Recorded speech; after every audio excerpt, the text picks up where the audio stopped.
تمہاری عورتیں تمہارے لیے بمنزلہ کھیت کے ہیں. ہرس عربی میں کھیت کو کہتے ہیں. تو بمنزلہ کھیت کے ہیں. جیسے بیج ڈالا جاتا ہے کھیت میں اور اس سے پیداوار بڑھتی ہے، تو عورت کی جو ایک حیثیت ہے، نیچر نے جو اس کی ایک حیثیت متعین کی ہے، وہ بھی ایک نسل بڑھانے کا ذریعہ ہے، جس میں مرد کا جو اسپرم ہے وہ بطور بیج کے ہے اور جو اولاد ہے وہ ایک پیداوار کی طرح ہے. تو اللہ نے یہ یاد رکھیں، اس آیت کو نا بہت سارے غیر مسلموں نے عورت کے خلاف بہت نیگیٹیویٹی پھیلائی ہے کہ دیکھو اسلام عورت کی توہین کرتا ہے، اس کو کھیتی سے تعبیر کرتا ہے. تو کچھ لفظ کسی اور زبان میں جب وہ جاتے ہیں نا تو وہ توہین کا معنی دیتے ہیں. عربی میں جو حرث کا معنی ہے یہ تعظیم کے لیے ہے، توہین کے لیے نہیں ہے. اردو میں جو کھیتی کا معنی ہے وہ توہین کے لیے استعمال ہوتا ہے. کھیتی یعنی جو پاؤں میں روندی ڈالنے والی، اور زمین جو ہے نا پاؤں میں گویا روندی، اس کو روندا جا رہا ہے. تو اس لیے اس کا اردو میں بالکل اسی طرح جو لوگ ترجمہ کر دیتے ہیں کہ عورتیں تمہاری کھیتیاں ہیں، تو یہ ترجمہ میرا خیال ہے اس لیے درست نہیں ہے کہ اردو میں اس کا مفہوم ہی چینج ہو جاتا ہے. یعنی گویا ایک عزت کے لیے جو لفظ اللہ نے استعمال کیا وہ ذلت کا ذریعہ بن جاتا ہے. تو اس لیے کسی بھی زبان میں جب ہم کسی بھی لفظ کا ترجمہ کرتے ہیں تو اس زبان کے ہمیں محاوروں کو دیکھنا چاہیے کہ اس زبان میں یہ لفظ کس معنی میں استعمال ہو رہا ہے. مثال کے طور پر ہو سکتا ہے کتا کا لفظ کسی زبان میں وفاداری کے لیے استعمال ہوتا ہو، کسی کو لوگ ڈاگ کہتے ہو تو اس کا مقصد ہوتا ہے وفادار انسان ہے، لیکن ہمارے یہاں اردو میں گالی ہے وہ، اور آپ بولیں کہ بھئی وہ فلاں قوم ڈاگ کہتی ہے تو ہم کتا کہیں گے، تو آپ جب اس کا ترجمہ اردو میں کریں گے تو کتے سے نہیں کر سکتے. تو اسی طرح یہ عربی کا جو لفظ ہے اس میں بھی یہ چیز غور یعنی ملحوظ رہنی چاہیے. تو اس لیے اس کا ترجمہ کیا جائے گا تمہاری عورتیں تمہارے لیے پیداوار بڑھانے کا ذریعہ ہیں، نسل بڑھانے کا ذریعہ ہیں. فاتو حرثکم، تم اپنے اس نسل بڑھانے کے ذریعے کے پاس آؤ، انا شئتم جیسے چاہو، وقدموا لانفسکم، اور اپنے نفسوں کے لیے آگے بھیجو، یعنی اولاد کی نیت سے آیا کرو زوجہ کے پاس اور آخرت کے لیے انتظام کرو، یعنی اولاد پیدا کر کے جو تاکہ دنیا اور آخرت میں تمہارے لیے، فیوچر میں تمہارے لیے کام آئے. دنیا بھی داخل ہے، آخرت بھی داخل ہے. تو یہ آیت کا بھی ایک شان نزول ہے کہ صحابہ کرام تو چونکہ جو خواتین تھیں مکہ میں صدیوں سے وہ لوگ آباد تھے، ان کے سفر خاص طور پہ عورتوں کے سفر بہت ہی کم ہوا کرتے تھے. تو جب ہجرت ہوئی ہے اور جو ہے نا ہجرت کر کے بہت ساری صحابیات مدینہ آئی ہیں، تو مدینہ میں ان کے نکاح دوسری قوموں میں ہوئے، پھر انصار صحابہ سے بھی ہوئے. تو چونکہ تقویٰ تھا ان خواتین میں، للہیت تھی، تو بعض جگہ ایسے واقعات ہوئے کہ میاں بیوی کے جو آپس کا ریلیشن ہوتا ہے، ظاہر ہے وہ ہر قوم میں اور ہر جو ہے نا شخص کا مزاج دوسرے سے مختلف ہوتا ہے. تو بعض مردوں نے اس طرح سے اپنی زوجات کے ساتھ ہم بستری کی کہ ان خواتین کو پھر اشکال ہوا کہ پتہ نہیں اس طرح سے ہم بستری کرنا جائز بھی ہے یا نہیں ہے. تو انہوں نے نبی صلی اللہ علیہ وسلم سے یہ مسئلہ پوچھا کہ یا رسول اللہ، ہمارے شوہر ہمارے پاس اس طرح سے آتے ہیں تو کیا یہ جائز ہے یا نہیں. تو ان کے سوال کو بھی مبہم رکھا گیا اور قرآن نے اس کے جواب کو بھی کنایتاً بیان کیا، کیونکہ مسئلہ بظاہر حیا کے خلاف ہے. تو قرآن جب بھی کوئی ایسی بات ہوتی ہے تو اشارتاً کنایتاً اس کا تذکرہ کر دیتا ہے تاکہ مسئلہ بھی واضح ہو جائے، کیونکہ ظاہر ہے اس کی ضرورت تو قیامت تک آنے والے انسانوں کو پڑ سکتی ہے نا. یہ تو ہر میاں بیوی کا اپنا ایک ذاتی مسئلہ ہوتا ہے کہ ہمیں کس طرح سے پرمیشن ہے، کس طرح سے پرمیشن نہیں ہے. تو اللہ تعالیٰ نے بھی اشارتاً ہی اس حکم کو قرآن میں بیان کر دیا. قرآن میں اس لیے بیان کیا کہ تاکہ اس میں کوئی اجتہادی اختلاف کی گنجائش نہ رہے. تو اللہ نے قرآن مجید میں بیان کیا، فرمایا نساؤکم حرث لکم، تمہاری جو ازواج ہیں، تمہاری جو بیویاں ہیں، وہ تمہارے لیے بمنزلہ کھیت ہیں. کھیت کا مطلب کیا ہوتا ہے؟ پیداوار بڑھانے کا ذریعہ. تو اس میں سب سے پہلا مسئلہ تو قرآن نے یہ بیان کر دیا کہ زوجہ سے جو ہم بستری ہے وہ صرف اسی راستے میں جائز ہے جس سے اولاد ہوتی ہے، کیونکہ عورت کو اللہ نے بنایا ہے نسل بڑھانے کے لیے. تو کوئی بھی ایسا ہم بستری کا طریقہ اختیار کرنا جو نسل بڑھانے کا ذریعہ نہ ہو، یعنی وہ نیچرل نہ ہو، تو وہ حرام ہے. تو اس میں اللہ نے یہ حکم دے دیا.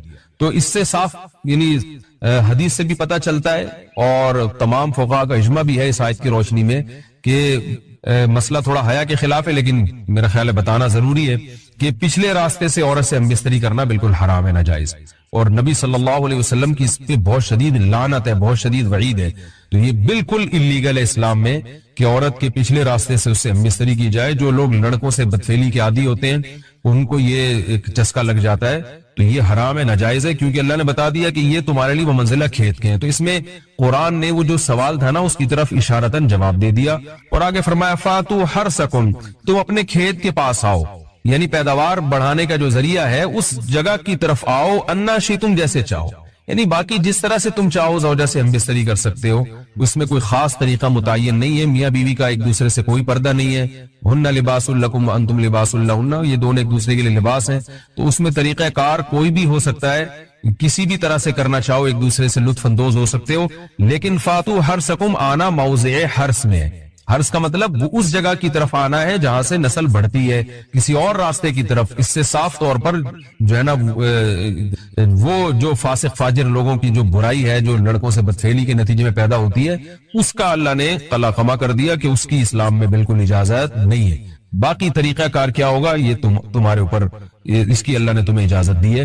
وَقَدِّمُوا لِأَنفُسِكُمْ، اور چونکہ بار بار حرس کا تذکرہ ہو رہا ہے کہ نسل بڑھانے کا، اس لیے اللہ نے فرمایا کہ قدموا لانفسکم، اپنی ذات کے لیے فیوچر میں انتظام کرو۔ قدموا کا مطلب آگے بھیجو اپنی ذات کے لیے سرمایہ۔ کیا مطلب؟ کہ جب زوجہ سے ہم مستری کرو تو نیت اولاد کی ہونی چاہیے، تاکہ وہ اولاد دنیا میں بھی اور آخرت میں بھی تمہارے لیے ذخیرہ بن جائے۔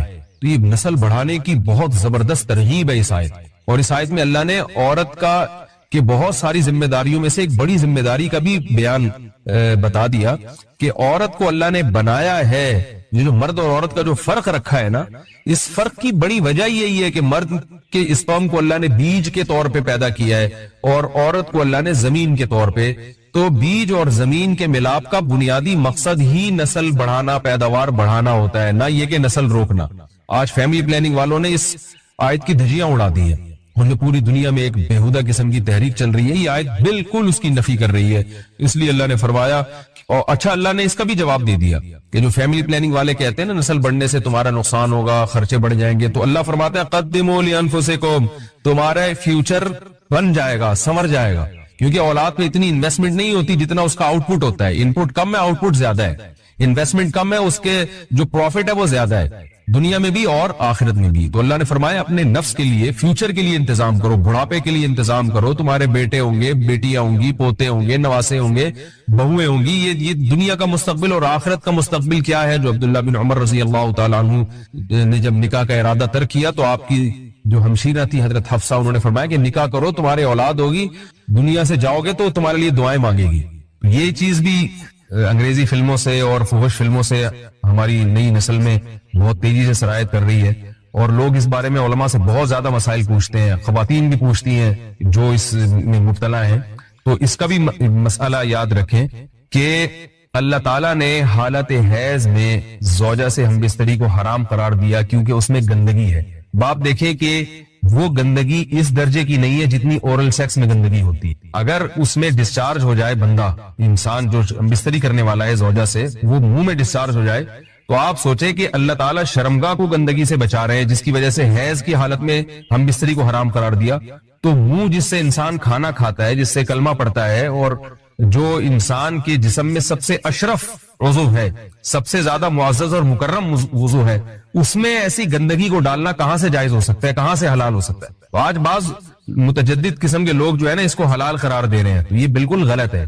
تو یہ بات خوب ذہن میں رکھیں کہ اورل سیکس کے ذریعے اپنی خواہش کو پورا کرنا اس طور پر کہ ڈسچارج ہو جائے انسان عورت کے منہ میں، بیوی کے منہ میں، یہ بالکل حرام ہے، بالکل ناجائز ہے، کیونکہ منی ایک غلیظ اور ناپاک اور گندگی ہے اور ناپاک اور نجس چیز ہے۔ بعض حضرات یہ کہتے ہیں کہ منی پاک ہے، مگر یاد رکھیں منی کے پاک ہونے کے دلائل مضبوط نہیں ہے، منی کے ناپاک ہونے کے دلائل بہت مضبوط ہیں۔ سب سے پہلی دلیل قرآن مجید میں آتا ہے الم نخلقکم من ماء مہین، ہم نے تمہیں غلیظ اور پلید پانی سے پیدا کیا، ذلیل پانی سے پیدا کیا ہے۔ تو اس میں بھی اشارہ ہے کہ منی ناپاک چیز ہے۔ دوسری بات یہ کہ حدیث میں آتا ہے کہ کنت افرق المنی من ثوب رسول اللہ صلی اللہ علیہ وسلم ثم یصلی فیہ، حضرت عائشہ رضی اللہ تعالیٰ عنہ فرماتی ہے کہ رسول اللہ صلی اللہ علیہ وسلم کے کپڑوں پر اگر منی لگی ہوتی تھی، صحیح بخاری کی حدیث میں، اس کو کھرچ کے صاف کرتی تھی، پھر آپ صلی اللہ علیہ وسلم اس میں نماز پڑھا کرتے تھے۔ اب بعض حضرات نے یہاں سے استدلال کیا ہے کہ منی اگر ناپاک ہوتی تو حضرت عائشہ اس کو دھوتی، کھرچ کے صاف کرنا اس کی علامت ہے کہ منی پاک ہے، لیکن یہ بات غلط ہے۔ اگر منی پاک ہوتی تو حضرت عائشہ کو کھرچنے کی ضرورت نہیں تھی۔ بات یہ ہے کہ وہ نجاست جس کا ایک باقاعدی جسم ہوتا ہے اور وہ کھرچ کے جسم سے یا کپڑوں سے الگ ہو سکتی ہے، تو اس نجاست کو پاک کرنے کا طریقہ یہ ہے کہ اس کو کھرچ دیا جائے، ناپاک تھی تبھی تو حضرت عائشہ رضی اللہ تعالی عنہ اس کو باقاعدہ کھرچ رہی ہیں اور دور کر رہی ہیں. اور گیلی منی کو نبی یہ ثابت ہے کہ حضرت عائشہ رضی اللہ تعالی عنہ آپ صلی اللہ علیہ وسلم کے کپڑوں سے دھویا کرتی تھی اور آپ صلی اللہ علیہ وسلم اس میں نماز پڑھا کرتے تھے. حضرت عمر رضی اللہ تعالی عنہ کے دور میں کسی شخص کو احتلام ہوا تو اس نے اپنے پورے جو ہے نا وہ کپڑے دھوئے تو حضرت عمر نے اس کو منع کیا, فرمایا کہ اتنا کافی تھا کہ اس جگہ کو تم دھو لیتے. تو اس میں بھی حضرت عمر اس کو باقاعدہ دھونے کا حکم دے رہے ہیں. کسی بھی صحابی نے اعتراض نہیں کیا کہ یار یا امیر المومنین آپ ان کو دھونے کا حکم کیوں دے رہے ہیں, منی تو پاک ہے. تو منی کے جو ناپاک ہونے کے دلائل ہیں وہ بہت مضبوط ہیں. باقی اس کو جو کھرچنے کا حکم ہے وہ اس لیے کہ منی کے پاک جو اگر خشک ہو جائے تو وہ کھرچ کے بھی پاک ہو جاتی ہے, اس کو پھر دھونا ضروری نہیں ہوتا. اس کی مثال ایسے جیسے حدیث میں آتا ہے, صحابہ کرام فرماتے ہیں کہ ہمارے تلواروں میں دشمن کا خون لگا ہوتا تھا تو ہم اس کو زمین پہ اچھی طرح رگڑ کے اسی کو لٹکا کے نماز پڑھتے تھے. دیکھیں خون بھی ایسی چیز ہے کہ جو سوکھنے کے بعد اس کی ایک پاپڑی سی جم جاتی ہے, تو حالانکہ خون کو بھی ناپاک مانا جاتا ہے, جمہور علماء کے ہاں خون ناپاک چیز ہے, لیکن صحابی کیا کر رہے اس کو رگڑ کے زمین پہ اور خشک جو اس کو اچھی طرح رگڑ کے جب اس کا اثر زائل ہو گیا تو اسی کو لٹکا کے نماز پڑھ رہے ہیں. تو جیسے خون ناپاک ہونے کے باوجود رگڑنے سے پاک ہو جاتا ہے, اگر کسی ایسی چیز پہ لگا ہو جو لوہے یا ایسی سخت چیز پہ, تو ایسے ہی منی اگر کپڑوں پہ لگی ہو خشک ہو جائے تو اس کو اچھی طرح جب کھرچ دیا جائے تو وہ پاک ہو جاتی ہے. لیکن اس سے یہ ثابت نہیں ہوتا کہ منی پہلے سے ہی پاک ہے. ایک اور دلیل منی کے ناپاک ہونے کی یہ ہے کہ یہ جو مدی ہے, ٹرانسپیرنٹ پانی جو مرد کے جسم سے نکلتا ہے, وہ اگر جسم سے نکل جائے تو غسل فرض ہو جاتا ہے, وضو فرض ہو جاتا ہے, اور منی نکل جائے تو غسل فرض ہوتا ہے. اب یہ کیسی بات ہے کہ مدی کے نکلنے سے جس سے وضو فرض ہو رہا ہے وہ تو ناپاک ہے, اور منی نکلنے سے جب غسل فرض ہو رہا ہے بڑی والی طہارت, اس کو ہم پاک قرار دیں. اس لیے امام ابو حنیفہ رحمہ اللہ تعالیٰ کا مذہب منی کے بارے میں کہ یہ نجاست غلیظہ ہے, اور امام مالک کا بھی یہی مذہب ہے. یہ مذہب بہت دلائل کے لحاظ سے قوی ہے. تو اس لیے عورت کے منہ میں ڈسچارج ہونا یہ بالکل حرام ہے, ناجائز ہے, گندگی ہے, اسلام میں اس کی قطعاً اجازت نہیں ہے. اور اگر ان ائمہ کا مذہب لیا جائے جو منی کو پاک سمجھتے ہیں, اس لیے میں یہ عرض کر رہا ہوں کہ بعض حضرات نے اس پہ فتویٰ دیا ہے. قرآن مجید میں ہے ان اللہ لا یستحی من الحق, کہ اللہ تعالیٰ حق بات بیان کرنے سے حیا نہیں کرتے. حدیث میں بھی بعض ایسے مسائل کو اللہ کے رسول نے بیان کیا ہے صلی اللہ علیہ وسلم نے جو بظاہر حیا کے خلاف ہیں, مگر اس لیے بیان کیا کہ اگر آپ صلی اللہ علیہ وسلم بیان نہ کرتے تو لوگ ان بے شرمی کے کاموں میں مبتلا ہو جاتے. اسی وجہ سے میں بھی یہ ہمت کر رہا ہوں کہ ایک اور ایسا گناہ جس میں لوگ مبتلا ہیں اور وہ ہے حیا کے خلاف, مگر ہے بہرحال شریعت کا مسئلہ اور لوگ اس میں گناہ میں مبتلا بھی ہیں, اس لیے بتانا ضروری ہے. وہ یہ ہے کہ لوگ شادی کے بعد بھی آج کی نوجوان نسل زوجہ سے, بیوی سے غیر فطری طریقے سے ہم بستری کرتے ہیں. انٹرنیٹ پہ بےہودہ فلمیں دیکھتے ہیں تو جو چیز انگریزوں کی دیکھ رہے ہیں کہ ان کے کلچر آہستہ آہستہ میڈیا کے ذریعے ہمارے معاشرے میں بھی آ رہا ہے.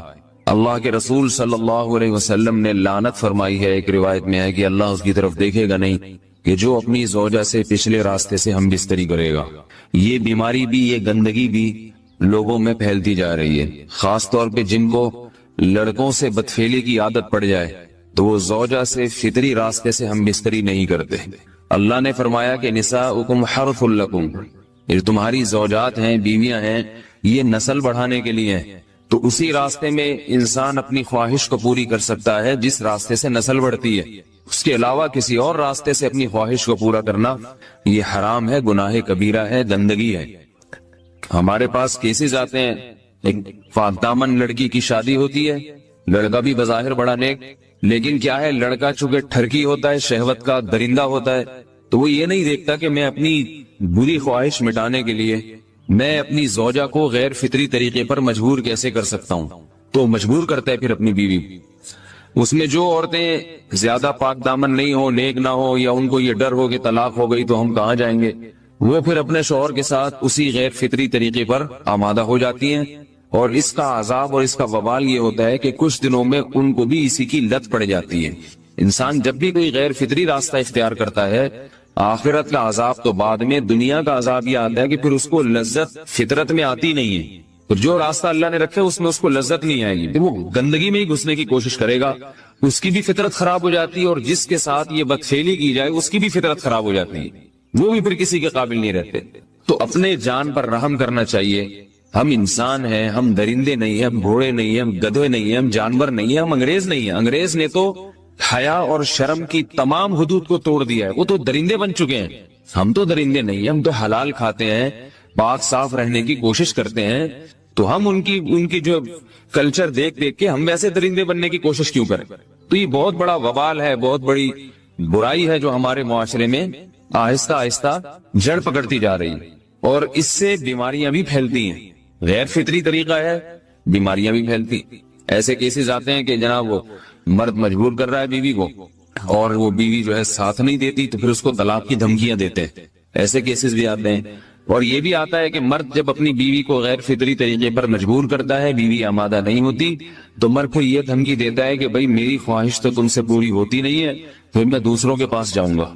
تو یاد رکھیں، جس عورت کا شوہر یہ دھمکی دے اس کو کہ میں زنا کروں گا اگر تم نے میری خواہش پوری نہیں کی غیر فطری طریقے سے، تو عورت اپنے شوہر سے کہہ دے کہ جاؤ تم کہیں اور جا کے منہ کالا کرو، تمہاری فطرت میں گندگی ہے تو یہ مجھے گندا بنانے کی کوشش نہ کرو. اس کو زنا کرنے دیں، وہ اللہ آخرت میں اس سے بھگتے گا. ہر بیماری کا اللہ نے علاج رکھا ہے. اللہ کے رسول صلی اللہ علیہ وسلم نے فرمایا، صحیح بخاری کی حدیث، ما انزل اللہ من داء الا انزل له دواء. کوئی بیماری ایسی نہیں ہے جو اللہ نے نازل کی ہو اور اس کے لیے دوا نہ رکھی ہو دنیا میں. تو اگر کسی کو ایسی لت پڑ گئی ہے غیر فطری کام کی، تو اس کو چاہیے کہ وہ اپنا علاج کرائے، ڈاکٹر سے بھی رابطہ کرے. اور سب سے بڑا علاج یہ کہ کچھ وقت صبر کرے گا، چھوڑ دے گا کچھ عرصے کے لیے، تو خود بخود آہستہ آہستہ صحیح ہو جائے گا. ایک آدمی شراب کا عادی ہے، ایک علاج تو یہ کہ ڈاکٹروں سے رابطہ کرے، بہتر علاج کے چھوڑ دے. کتنے دن تڑپے گا؟ ایک دن، دو دن، تین دن، 4 دن، ایک ہفتہ، 2 ہفتہ، بہت زیادہ سال ہو جائے گا نا، اس کے بعد خود بخود ٹھیک ہو جائے گا. سگریٹ کا عادی ہے، چھوڑ دے گا تو کتنے لوگ ہم نے دیکھے ہیں دن میں 20 سگریٹ پیتے تھے، چھوڑنے پر آئے تو بالکل ایک دم چھوڑ دی انہوں نے، آہستہ آہستہ کر کے چھوڑ دی، لیکن تکلیف ہوئی مگر عادی ہو گئے.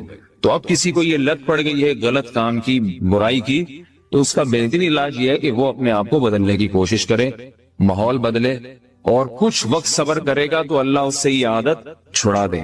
نہیں کی، صبر نہیں کیا اس نے، پھر اسی گندگی میں موت واقع ہوگی، پھر آخرت کا عذاب بہت سخت. نسلیں برباد ہو جاتی ہیں اس عمل سے انسان کی. تو بات حیا کے خلاف ہے، مگر یہ کہ ایک بزرگ تھے، وہ بات فرما رہے تھے، تو کسی نے پوچھا کہ حضرت آپ حیا کے خلاف بات کرتے ہیں، تو انہوں نے فرمایا تم بے حیائی کے کام نہیں چھوڑتے، ہم اس چھڑوانے کے لیے بات کریں تو ہم برے ہیں، اور تم کام کرو تو بھی برے نہیں. برائی کا کام کرنے میں برا نہیں بنتا، اور برائی کے خلاف بولنے والا برا بن جاتا ہے کہ دیکھو یہ کیسی باتیں کر رہے ہیں. تو بھائی باتیں ہیں اس لیے ہیں کہ یہ معاشرے میں یہ برائی پھیلتی چلی جائے گی، اور یہ ہماری اپنا کلچر نہیں ہے، یہ امپورٹ ہو رہا ہے باہر سے، یہ امپورٹ ہو رہا ہے، یہ وہاں میڈیا کے ذریعے آ رہا ہے. تو وہ چیزیں دیکھا نہ کریں اور ان لوگوں سے دور رہا کریں. ہمیں تو دین کا داعی ہو کے ان کو ہدایت پر لانا تھا، بجائے ہم ہدایت پہ چل کے دوسروں کو چلانے والے بن کے ان کے راستے پہ ہم نے چلنا شروع کر دیا. اللہ تعالیٰ ہمیں اب دیکھیں ان کے ہاں ایڈز کا مرض پھیل گیا ہے. آپ بتائیے یہ ایڈز کا مرض ہمارا ہے کیا؟ یہ بیماری ہماری ہے یا ان کی ہے؟ ہمارے ہاں بیماریاں ہیں، کھانسی ہے، نزلہ ہے، ٹھیک ہے نا، بلڈ پریشر ہے، شوگر ہے، یہ بیماریاں ہماری ہیں. کوئی اللہ کا شکر ہے گندی بیماری ہمارے ہاں نہیں ہے. جتنی گندگیاں ہیں وہاں سے آ رہی ہیں. ایڈز کا مرض وہاں سے امپورٹ ہوا ہے. وہ ایڈز کا مرض اسی بدفعلی کی وجہ سے پیدا ہوتا ہے، اسی سے جراثیم پیدا ہوتے ہیں، اور اتنا خطرناک مرض کے ایسے متعدی ایسے پھیلتا ہے. افغانستان میں ایڈز کا ریشو 0 تھا، 0. وہ جانتے نہیں تھے کہ ایڈز کا مرض ہوتا کیا ہے. جب سے امریکن آرمی، برطانیہ آرمی افغانستان میں آئی ہے، فوجی آئے ہیں، افغانوں میں ایڈز کا مرض پھیل گیا ہے. انہوں نے وہاں بدفعلیاں شروع کر دی ہیں. تو وہ تو حالانکہ ان کے لیے زنا کتنا سستا ہے، کتنا سستا ہے نا ان کے لیے زنا، پھر بھی وہ لڑکوں کی طرف مائل ہوتے ہیں. تو اتنی گندگی، ایسا گندا جب انسان بن جائے پھر اللہ اس کے وجود کو برقرار نہیں رکھتے، اور رکھتے ہیں تو پھر آخرت میں سزا دینے کے لیے اپنے آپ کو ان گندگیوں سے بچانا چاہیے، حلال پہ اکتفا کرنا چاہیے. اللہ تعالیٰ ہمیں حلال پہ قناعت کی توفیق عطا فرمائے اور پاکیزہ لوگوں میں ہمارا شمار فرمائے. اگر شادی شدہ عورت 40 دن میں بھی ایک دفعہ، اچھا بھائی دیکھو یہ حیا کے خلاف مسائل جو ہے نا یہ اس چینل پہ نہ پوچھا کرو. مرد پر لازم ہے کہ کم سے کم 4 مہینے میں بیوی سے ایک دفعہ وہ لازمی ہم بستری کرے. تو اگر وہ 4 مہینے میں ایک دفعہ بھی نہیں کرتا تو پھر جو ہے وہ دیانتاً ذمہ دار ہوگا اس بات کا خطرہ ہے کہ وہ گناہگار ہو، کیوں حضرت عمر رضی اللہ تعالیٰ عنہ نے قانون بنایا تھا کہ 4 مہینے سے زیادہ کوئی بیوی سے دور نہ رہے۔ موت، زندگی، بیماریاں، خوشیاں، یہ سب ہماری لائف کا حصہ ہیں، ان کو بہت زیادہ ویلیو نہیں دینی چاہیے۔ زندگی کی پوری کوشش کرنی چاہیے کہ ہم زندہ رہیں، اللہ کی بہت بڑی نعمت ہے، لیکن تیار ہر وقت موت کے لیے رہنا چاہیے انسان۔ کسی بھی ٹائم کوئی بھی کبھی بھی مر سکتا ہے، بس یہ اپنے بارے میں بھی عقیدہ رکھ کے بیٹھ جائیں۔ جب قبرستان سے گزرے نا تو تھوڑی دیر ٹھہر جایا کریں، وہاں پہ مردوں کو دیکھیں، اندھیروں کو دیکھیں۔ قبرستان رات میں جانے میں زیادہ عبرت ہوتی ہے۔ کل ایک صاحب کہنے لگے میں قبرستان سے گزر رہا تھا رات کو، مجھے تو بڑا خوف آیا۔ میں نے کہا یہ تو کچھ بھی نہیں ہے بھائی، یہ اندر کی جو پوزیشن ہے نا وہ اس سے بولو بھائی، اوپر جو تمہیں خوف آ رہا ہے تو کچھ بھی نہیں ہے، اصل تو پروگرام کہاں ہو رہا ہے؟ جو ڈرونے ہو رہے ہیں نا پروگرام، وہ اندر ہو رہے ہیں۔ اور جو قبر کھول کے دیکھو نا تو اس میں کہہ رہے ہاں، وہ مجھے کہہ رہے تھے کہ مجھے ہڈی نظر آئی اتنی بڑی گھٹنے کی، ٹانگ کی، ایک انسان کی نا قبرستان میں یہی والا۔ تو وہ کہنے لگے یار یہ ہڈی نا پوری اس کی، یہ گھٹنے سے لے کے نیچے تک۔ تو میں نے اور ڈرا دیا، رمضان تھا، ہم نے کہا بھی تھوڑا سا خوف کا ہے، ہم نے اور ڈرا دیا اس کو۔ ہم نے کہا دیکھ لو یہ آدمی صبح صبح نہا دھو کے کوٹ ٹائی لگا کے آفس جایا کرتا ہوگا۔ اب مجھے کیا پتا کوئی رکشے والا تھا، ٹیکسی والا تھا، یا کوئی بہت بڑا آفیسر تھا، لیکن آفیسروں کا بھی حال بہرحال ہوتا تو یہی ہے نا۔ تو میں نے کہا یہ صبح صبح نہا دھو کے کوٹ ٹائی میں پرفیوم لگا کے اپنی لینڈ کروزر میں بیٹھ کے جاتا ہوگا، اور اب کیا حال ہوا ہے، اس کی ہڈی نکال کے لوگ دکھا رہے ہیں کہ یہ قبرستان سے کیا نکلی ہے، وہ ہے بھائی، بولو بھائی ہڈی۔ کل ہمارا بھی یہی حال ہوگا، اور یہ تو ابھی اچھی کنڈیشن میں ہے۔ ہڈی سے پہلے کیا حال تھا، جب لاش میں کیڑے پڑتے ہیں اور سڑتی ہے لاش اور پھولتی ہے اور پھٹتی ہے، 2 منٹ میں انسان کی اوقات پتہ چل جاتی ہے یہ ہے کیا۔ یہ فن خان بنا پھر رہا تھا، اور اب کیسے دفناتے ہیں نا لوگ، بدبو نہ آ جائے لاش میں، اس کو دفناؤ جلدی، مٹی ڈالو اس کے اوپر، تھوڑے دن تک اس کی حفاظت ہوتی ہے قبر کی، اس کے بعد بھول جاتے ہیں۔ اور گورکن اس کا ایسا فائدہ اٹھاتا ہے ایک قبر میں، یہ تو قیامت کے دن جب پاپوش کے قبرستان سے اور یہ محمد شاہ کے قبرستان سے جب مردے اٹھیں گے تو پتہ چلے گا کہ آدھی آبادی تو ایک ہی قبرستان سے اٹھ رہی ہے۔ ایک قبر سے 25 لوگ نکل رہے ہیں، ایک قبر میں جو ہے نا گورکن کئی مردوں کو ڈال رہا ہے، وہ بھی پریشان ہے کہ یار اتنے مردے کدھر ٹھکانے لگاؤں میں۔ تو یہ حال ہے انسان کا، ہڈیاں نکل رہی ہیں، لاش کسی کے کوئی انگلی نکل آئے گی اندر سے، کیسا حال ہوتا ہے۔ اور یہ غنیمت ہے، لیکن اس قبر کے اندر ایک برزخ کی قبر ہے۔ جیسے جب آپ سوتے ہو، آرام کرتے ہو، ایک آپ کی وہ کنڈیشن ہوتی ہے جو آپ بستر پہ لیٹے ہوئے ہو، ایک وہ کیفیت ہوتی ہے جو آپ پر سونے کی حالت میں گزر رہی ہوتی ہے، وہ کیفیت زیادہ عجیب ہے اس کیفیت سے جو آپ کو نظر آ رہی ہے۔ قرآن کہتا ہے فرعون کی ایک لاش وہ ہے جو تمہیں عجائب گھر میں نظر آ رہی ہے، وہ بھی عبرت کی بات ہے، لیکن ایک عالم برزخ میں فرعون پہ جو گزر رہی ہے نا، وہ چیز تمہیں نظر نہیں آ رہی، وہ اس سے بہت زیادہ خطرناک ہے۔ النار یعرضون علیہا غدوا وعشیا، وہ آگ ہے جس پر فرعون کو صبح اور شام جلایا جاتا ہے۔ وہ جلنے والا منظر مجھے اور آپ کو نظر نہیں آ رہا، وہ اس سے زیادہ ڈینجرس ہے۔ تو برزخ کی بھی ایک حیات ہے، برزخ کی بھی ایک زندگی ہے، قبرستان کے نیچے آگ بھی ہے، اور اللہ نے جنت کے باغات بھی رکھے ہیں اس میں، جو مردے کے اوپر جو کیفیات گزر رہی ہوتی ہیں وہ اس سے زیادہ خطرناک ہے۔ ایک روایت میں آتا ہے آپ صلی اللہ علیہ وسلم نے فرمایا اگر تم قبر کے اندر کے حالات کو دیکھ لو تو مردوں کو دفنانا چھوڑ دو، یہ حال ہو جائے۔ تو دنیا کے بارے میں یہ تصور بٹھانا کہ یہ مسافر خانہ ہے، یہ دل لگانے کی جگہ نہیں ہے، یہ کھوپڑی میں بیٹھے گی، یہ بات 2 کام کرنے سے، ورنہ یہ بات کھوپڑی میں بیٹھے گی نہیں۔ ایک تو روزانہ سوچنا چاہیے اور موت کا تذکرہ بار بار کرنا چاہیے، قبرستان بار بار جانا چاہیے۔ اس عمل سے انسان کو یہ احساس ہوتا ہے کہ میں دنیا میں رہنے کے لیے نہیں آیا۔ نبی صلی اللہ علیہ وسلم نے فرمایا کنت نہیتکم عن زیارت القبور فزورها فإنها تذکر الآخرہ، میں نے تمہیں قبرستان کی زیارت سے منع کیا تھا۔ لوگ پہلے بدعتیں کرتے تھے، وہاں شرک ہوتا تھا، فرمایا اب تمہیں اجازت دے رہا ہوں اس لیے کہ قبرستان جانے سے آخرت کی یاد تازہ ہوتی ہے، احساس ہوتا ہے کہ کل ہم نے بھی لیٹنا ہے یہاں۔ دوسرا کام جس سے دنیا کی محبت کم ہوتی ہے وہ ہے اللہ کی راہ میں مال خرچ کرنا، خرچ کرنے کا جذبہ پیدا کرنا چاہیے۔ الذین ينفقون اموالهم ابتغاء مرضات اللہ وتثبیتا من انفسهم، سورہ آل عمران میں اللہ کا ارشاد فرمایا کہ نیک بندے اللہ کی راہ میں مال خرچ کرتے ہیں 2 کاموں کی وجہ سے، ایک اللہ کو راضی کرنے کے لیے، وتثبیتا وتثبیتا من انفسہم، اور ایک اپنے آپ کو دین پر مضبوط کرنے کے لیے، اپنے دل سے دنیا کی دولت کی محبت نکالنے کے لیے۔ یہ جو نوٹ ہوتے ہیں نا، نوٹ کڑک کڑک، پہلے زمانے میں صوفیاء کرام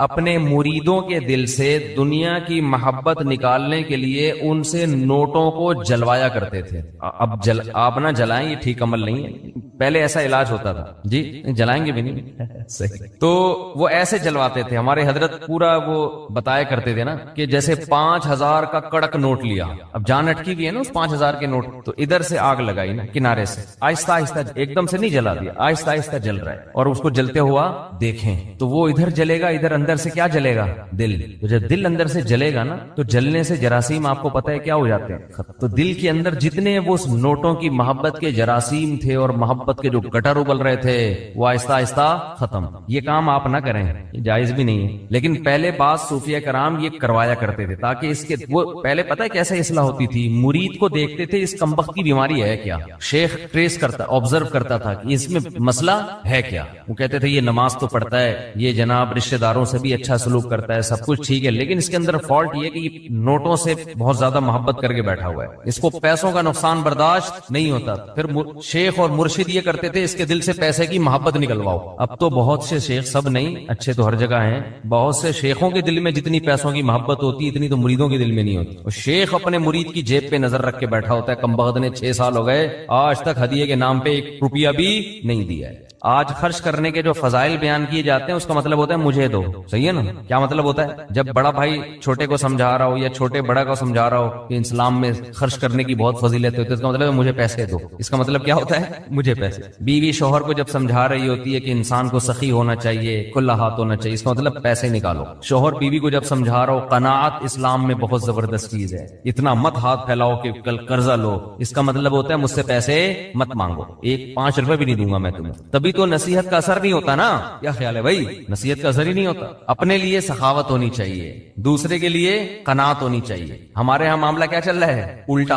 تو قرآن کہتا ہے کہ ہمارے نیک بندے اللہ کی راہ میں مال خرچ کرتے رہتے ہیں، تثبیتا من انفسہم، اپنے نفس کی اصلاح کے لیے، اپنے دل سے دولت کی محبت نکالنے کے لیے۔ اپنے اوپر بھی خرچ کریں، اپنے رشتہ داروں پہ بھی۔ سب سے پہلا حق کس کا ہے؟ رشتہ داروں کا۔ آج اپنے اوپر خرچ کرنے کے لیے تیار نہیں ہے، حیرت اس پر ہوتی ہے، کنجوسی کی انتہا ہے یا نہیں ہے؟ پھر جو اپنے اوپر خرچ کرتے ہیں لوگ ان پہ انگلیاں اٹھا رہے ہوتے ہیں، اس کے پاس گاڑی کہاں سے آئی، اس کے پاس یہ کپڑے کہاں سے آئے، یہ کہاں سے آیا، وہ کہاں سے آیا۔ بھائی ہر آدمی تو ضروری نہیں کہ کنجوس ہونا، بعض لوگوں کو اللہ دیتا ہے تو وہ خرچ کرتے ہیں۔ آج اپنے اوپر خرچ کرنا بھی ایک مصیبت بن گیا ہے۔ عربی میں 2 لفظ استعمال ہوتے ہیں، ایک ہوتا ہے شحیح اور ایک ہوتا ہے بخیل۔ بخیل کہتے ہیں جس کی جیب سے دوسرے کے لیے روکڑا نہ نکلے، اور شحیح کہتے ہیں اپنے لیے بھی نہیں پیسے نکلتے، وہ چائنا والوں کی طرح قبر میں لے کے جاتا ہے۔ وہ ملیشیا میں قبرستان ہے، وہاں کروڑ پتی لوگ جب دفن ہوتے ہیں تو دیگوں میں اپنے ساتھ پیسہ لے کے قبر میں جاتے ہیں۔ آپ یوٹیوب پہ دیکھ لیں، ایسی بہت سی ویڈیو ہیں کہ پورے سونے چاندی کے ساتھ دفن ہوئے ہیں، بہت ایسی۔ ہمیں ہمارے نبی نے فرمایا صلی اللہ علیہ وسلم، دنیا مسافر خانہ ہے، میری مثال اس سوار کی طرح ہے، کراکب استظل تحت شجرہ، ایک مسافر سفر کرتے کرتے درخت کے نیچے لیٹ گیا ہو تھوڑی دیر سستانے کے لیے، آرام کے لیے، اس کے بعد اس نے موو کرنا ہے یہاں سے۔ بھائی ہم کروڑوں سال سے نہیں تھے، لاکھوں کروڑ، یہ دنیا بنے ہوئے تو پتہ نہیں کروڑوں سال ہو گئے، آدم علیہ السلام کو آئے ہوئے ہزاروں سال، نوح علیہ السلام 950 سال تو خالی تبلیغ کی ہے انہوں نے۔ ہماری اوقات کیا ہے؟ جمعہ 8 دن ہوئے ہم لوگ کو دنیا میں آئے ہوئے، اور جانے میں بھی تھوڑے دن رہ گئے ہیں، بس گھبرائے نہیں، آپ نے گھبرانا نہیں ہے۔ تو یہ میں آپ کو ڈرانے کے لیے یہ باتیں نہیں کر رہا کہ آپ کہیں یار جمعہ 8 دن نہیں اور 4 دن رہ گئے جانے میں، یہ حقیقت ہے۔ موت سے ڈرنے کا فائدہ نہیں ہے، موت سے دوستی لگانے کا فائدہ ہے۔ دیکھو جس ڈاکو نے پیچھا کرنا ہی ہو، آپ کسی محلے میں رہتے ہیں، آپ کو پتا چل گیا یہاں ایک بندہ میرے پیچھے پڑا ہوا ہے، میری ہاتھ دھو کے مارے گا وہ مجھے یا مجھے پکڑے گا، تو آپ محلہ تبدیل کر لو گے؟ کیا خیال ہے کہ بھائی اس دہشت گرد کو تو محلے سے نکالا نہیں جا سکتا، خود ہی محلہ تبدیل کر لو۔ جیسے ہی آپ نے محلہ تبدیل کیا وہ دوسرے محلے میں پہنچ گیا،